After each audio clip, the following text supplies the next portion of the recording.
Assalamualaikum warahmatullahi wabarakatuh. Semangat pagi. Ketemu lagi dengan channel GPS Coy, channel yang membagikan pengalaman saya dalam merawat burung kicau. Baiklah teman-teman, pada kesempatan kali ini saya akan membahas burung murai hutan ya teman-teman ya, yaitu bagaimana cara adaptasi murai hutan dengan lingkungan kita. Jadi teman-teman itu harus tahu ya, harus tahu bagaimana cara mengadaptasikan burung murai batu hutan yang kita pelihara itu, atau murai batu bahan yang kita pelihara itu bisa adaptasi dengan lingkungan sekitar kita atau dengan lingkungan rumah kita. Jadi murai batu kita itu tidak takut lagi dengan manusia. Jadi kalau kita lewat di bawahnya itu dia nggak akan loncat-loncat dan gerabak ya teman-teman ya.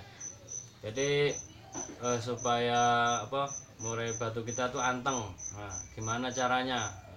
Jadi teman-teman juga harus tahu ya. Ini saya sampaikan, ini saya khususkan untuk pemula, karena kan kalau pemula itu kan perlu banyak ilmu, perlu banyak tahu, dan perlu banyak pengalaman. Nah itu dia teman-teman ya.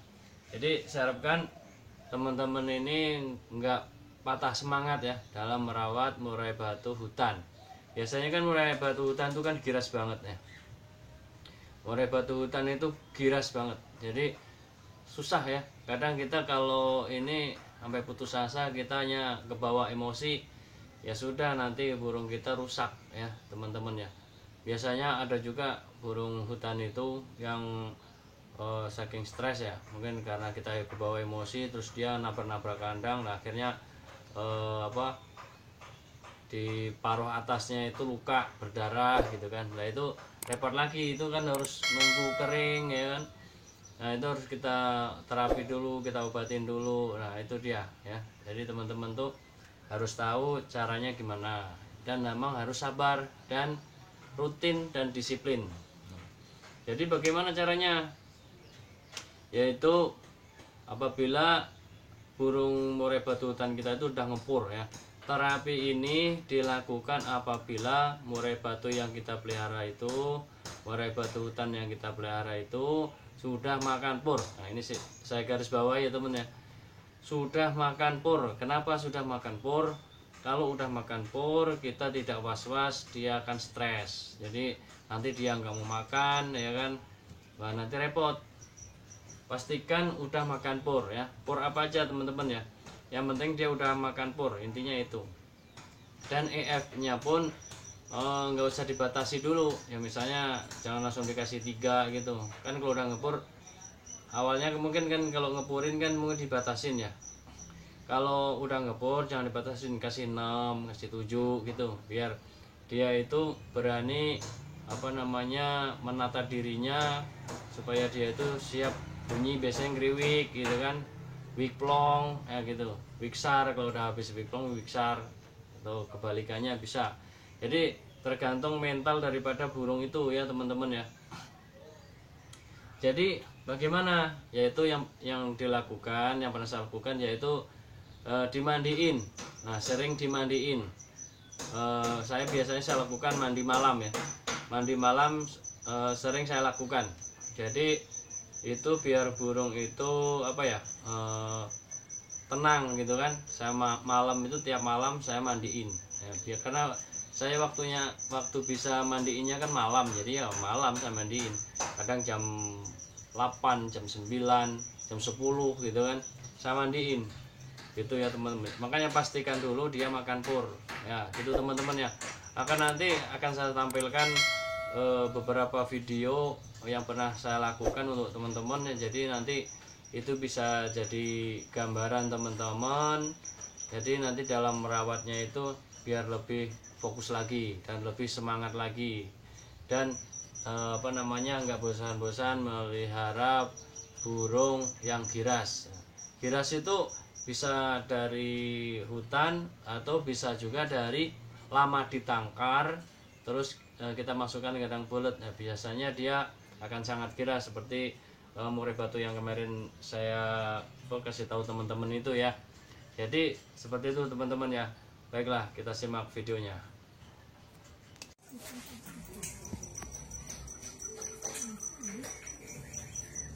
Teman-teman, ini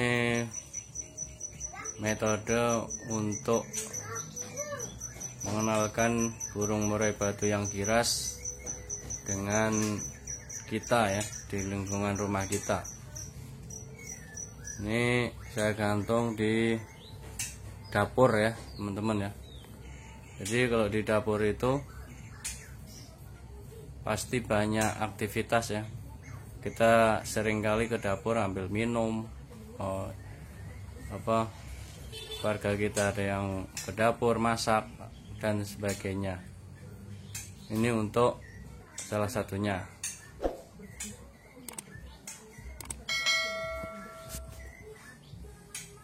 Jadi kita biarkan diablak ya, kandangnya diablak, dibuka full, baik siang, malam, pokoknya diablak terus, nggak usah dikerodong ya teman-teman ya. Tapi pastikan dulu murai batunya sudah makan pur. Oke.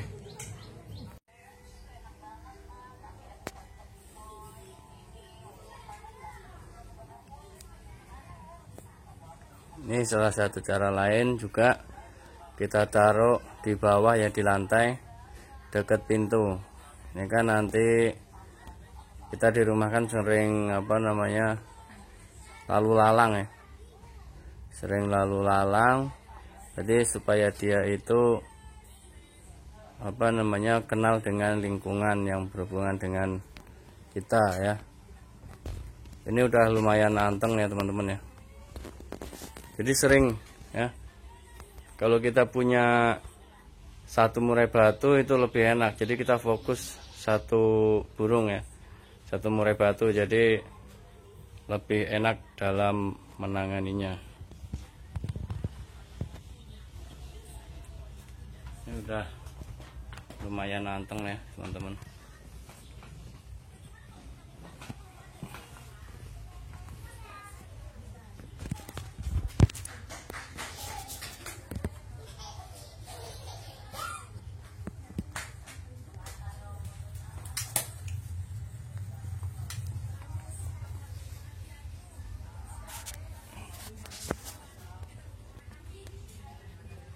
Mohon maaf nih, videonya agak silau ya teman-teman ya. Jadi seperti itu teman-teman ya. Ini cara-caranya seperti itu.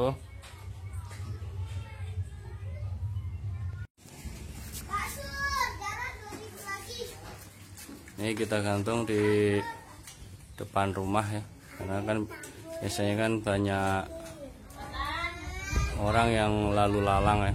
Jadi ya biar mengenal ya lingkungan atau berdekatan dengan, berdampingan dengan manusia ya. Ini kan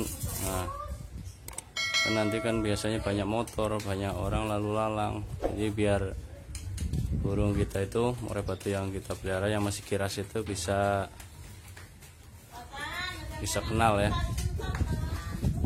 bisa kenal. Jadi nanti kalau udah ganteng, dia nantinya akan gacor dengan sendirinya. Ini sebenarnya burung udah bunyi ya teman-teman. Isiannya udah bagus ya, isiannya udah ada. Ini kemarin saya lihat si lilin dan kenari ya. Itu ya teman-teman ya. Oke teman-teman, videonya udah kita simak. Nah, seperti itu tutorial cara mengadaptasikan murai batu hutan atau murai batu yang masih kiras, belum kenal dengan lingkungan kita sebagai pemiliknya atau yang memelihara burung murai batu tersebut. Nah, itu mudah-mudahan teman-teman bisa berhasil, karena saya sudah melakukan itu dan alhamdulillah itu burung murai batunya juga udah mulai tenang ya kan, udah mulai tenang. Kadang dia bunyinya itu masih mencuri-curi kan, Kadang kalau lagi orang sepi kan, biasanya saya kasih terapi suara air teman-teman ya. Kita kasih suara air biar dia itu merasa rileks, tenang, nyaman, ya kan. Nah itu biasanya dia mulai berani mengeluarkan suara ya, geriwik-geriwik, atau mungkin dia udah berani wiplong ya kan, berani wiplong sampai keluar isian. Nah itu udah bagus tuh kalau berani suara kenceng terus keluar isian. Wah itu mantap, itu teman-teman harus tambah semangat dalam merawatnya. Jadi jangan jangan malas-malas ya. Memang kalau kita punya murai batu itu memang perjuangannya itu sangat luar biasa ya, tapi hasilnya luar biasa juga. Belum udah gacor, apalagi sampai keluar isiannya banyak gitu kan, bisa dililin, kenari, lobet, dan macam-macam lah, sampai banyak begitu. Wah pasti nanti taksiran harganya kalau misalnya dijual kan tinggi, apalagi kalau sampai masuk gantangan juara ya kan, juara 1 sampai nominasi gitu ya, udah mantap. Nah itu kalau teman-teman selalu bersemangat, jadi usaha teman-teman itu akan menghasilkan nanti di kemudian hari. Jadi seperti itu, semoga ini bermanfaat. Akhirnya wassalamualaikum warahmatullahi wabarakatuh. Semangat pagi.